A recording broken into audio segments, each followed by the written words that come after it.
பாடகி மின்மினி அவர்கள் தமிழில் பாடின டாப் 10 ஹிட் சாங் தான் இந்த வீடியோவில் பார்க்க போகிறோம். அவங்க பாடினதில் உங்களோட ஃபேவரட் சாங் கமெண்ட்டில் சொல்லுங்கள். 10th பிளேஸில் ஜென்டில்மேன் மூவி,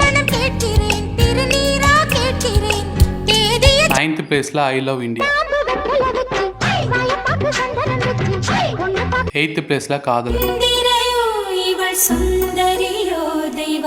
7th பிளேஸில் எங்க தம்பி, 6th பிளேஸில் தேவர் மகன், 5th பிளேஸில் கன்னத்தில் முத்தமிட்ட, 4th பிளேஸில் அரண்மனை கிளி,